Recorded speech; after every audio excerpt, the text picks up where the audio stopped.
So we got a little off track with Biden and black people, but at least no one was thinking about the Epstein files anymore. For minors, do we love minors? I love minors.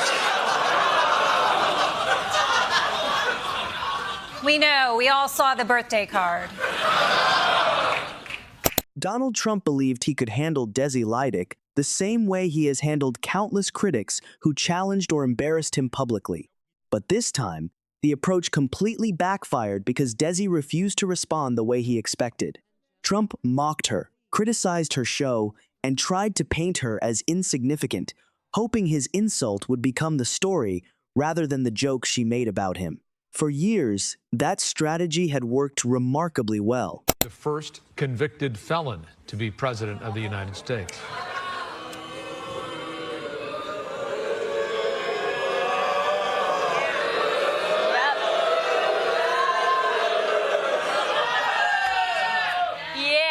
Official, America's elected its first criminal president before electing its first female president.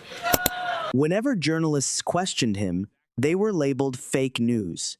Whenever investigators examined his actions, they were called corrupt.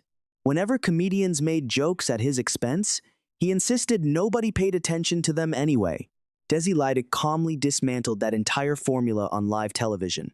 Rather than appearing angry or defensive, she responded with measured confidence that instantly made Trump's attacks seem emotional and reactive. She joked that if she truly did not matter, Trump probably would not be spending his time talking about her at all. That single observation exposed a contradiction Trump has struggled to avoid for years. Every time he publicly attacks a comedian, journalist, or television personality, he unintentionally reveals that the criticism affected him enough to deserve a response. Desi then broke down the pattern piece by piece. She suggested that whenever Trump declares someone a failure, it often means they struck a nerve. When he claims nobody watches a program, it usually suggests he watched it himself. And when he calls someone talentless, it often means the joke landed harder than he would like to admit. What the actual America? We have had two qualified, accomplished women nominated for president, and both times they lost to the worst man in the whole country.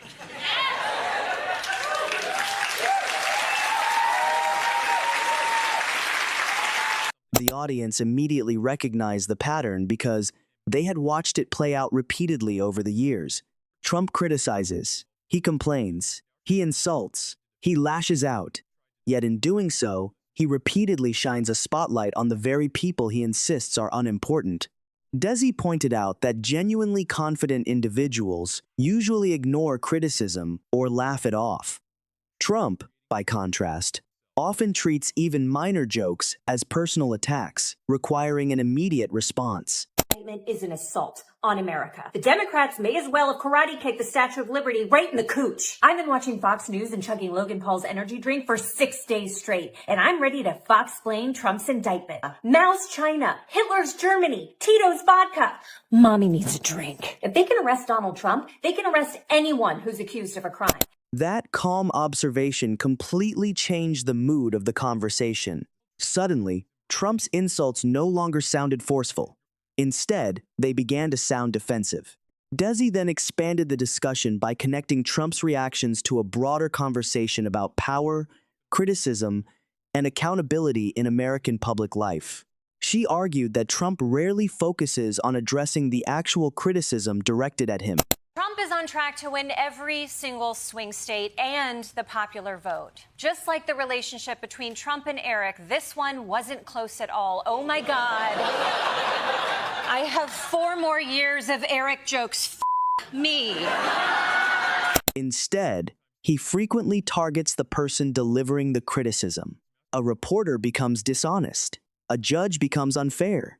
A comedian becomes untalented. A prosecutor becomes politically motivated. The original issue often disappears because attention shifts toward attacking the messenger rather than answering the message. Then Desi posed a simple question that seemed to stop the room cold. If a criticism is false, why not explain why it is false? Why answer criticism with personal insults instead of facts? The question landed with force because it exposed a weakness at the center of Trump's public response strategy. Immigrant stories are going to be a lot less inspiring in the future. My grandfather came to this country with nothing but $5 million and the clothes in his custom Louis Vuitton 5-piece trunk set. Although I have to admit, I don't totally hate the idea of buying your way into a country. Desi made it clear that criticism comes with the territory for anyone in public life. Attempting to punish every critic, however, is something entirely different. She joked that Trump reacts to comedy the way someone reacts when a stranger accidentally reveals the password to their most private journal. This is like communist level shit. If they can do this to somebody as strong and powerful as Donald J. Trump, what can they do to the rest of us? President Trump is joining some of the most incredible people in history being arrested today.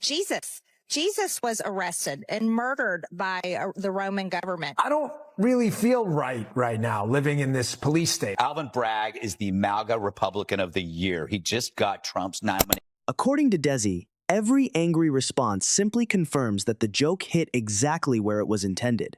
She also poked fun at Trump's habit of dismissing every unfavorable story as fake, while simultaneously following those stories with remarkable attention. Desi joked that Trump spends more time keeping track of comedians than many people spend checking their own finances. The audience erupted with laughter because the image felt surprisingly believable.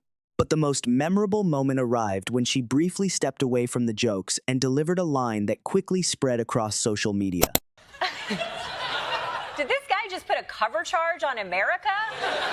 It's $5 million to get in, but he'll waive it if you bring in 3 hot girls with you. I mean, I guess it beats the old way of becoming a citizen, which was to marry Donald Trump, but still. She said, "Someone who constantly calls everyone else weak is often trying to hide the thing that frightens them most." The statement instantly shifted the energy in the room because it reframed Trump's behavior as insecurity rather than strength. Suddenly, every insult, every nickname, and every angry post appeared less like dominance and more like anxiety. Desi argued that truly confident leaders do not need to announce victory every few minutes or attack every person who makes them uncomfortable. They answer questions directly, move beyond criticism, and focus on leading rather than seeking revenge.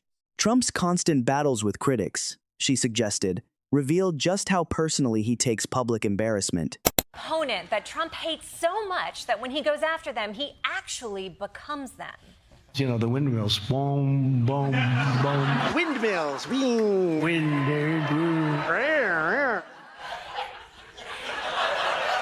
That's right. Whether it's a person from another country or an inanimate object, Trump will do the accent. Desi also highlighted one of the most striking contradictions in Trump's public image. Have 5 American presidents in the same room together, and even rarer to have Donald and Melania in the same room together. Kudos to President Carter. We're going to be selling a gold card. You have a green card. This is a gold card. We're going to be putting a price on that card of about $5 million, and that's going to give you green card privileges plus. Oh, green card privileges plus. See, I was still getting America with ads. Quick question. Trump presents himself as one of the toughest figures in American politics, yet he routinely reacts to comedians, television hosts, and online jokes with remarkable sensitivity. Desi joked that Trump often treats satire as though it were a national emergency while ignoring issues that deserve far greater attention. She then pointed to his long history of targeting comedy programs, reminding viewers that he has spent years claiming late-night television is irrelevant while paying enough attention to complain about individual jokes and segments. According to Desi, that contradiction speaks volumes. People rarely spend that much energy attacking something they genuinely do not care about. She compared Trump's behavior to someone loudly insisting they are perfectly calm while punching holes in the wall during the conversation. The harder he tried to deny being bothered, the more obvious it became that the criticism had reached him. Desi also addressed supporters who interpret every insult as evidence of strength. She argued that real strength is not measured by how aggressively someone attacks critics, but by how calmly they handle pressure. Comedians, she noted, make jokes about every president, politician, and public figure. Yet few respond with the same level of consistency and intensity that Trump often displays. She joked that Trump sometimes behaves as though satire should require official government approval before it can be broadcast. Desi also mocked the endless cycle that has become increasingly familiar. Trump attacks comedians. Supporters rush to defend him. Clips spread across the internet. Then Trump returns to complain about how unfair the entire situation is. According to her, the pattern has become so predictable that audiences now anticipate Trump's reaction almost as much as they anticipate the original joke. She suggested that every public attack actually gives comedians more visibility because people become curious about what upset him so much in the first place. That observation resonated because many viewers recognize the truth in it. Every emotional response extends the story and drives more attention toward the original criticism. Desi also addressed Trump's habit of calling others failures while constantly demanding public attention for himself. She joked that he wants people to believe nobody watches these comedians despite being able to recall their segments in remarkable detail. Then she delivered another memorable line. Trump reacts to comedy reviews the way teenagers react to negative Instagram comments at 3 in the morning. The audience erupted because the comparison felt uncomfortably accurate. Beneath the humor, however, Desi continued steering the conversation toward a broader issue. She argued that democracy depends on leaders being able to tolerate criticism, difficult questions, and even public ridicule without attempting to punish those responsible. Once criticism itself becomes unacceptable, accountability begins to weaken. Throughout the entire segment, Desi never raised her voice, appeared rattled, or tried to out-insult Trump.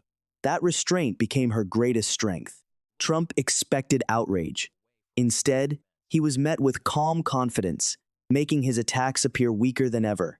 By the end, viewers were no longer focused on whether Trump had insulted Desi. They were asking why he continues to react this way whenever someone publicly embarrasses him.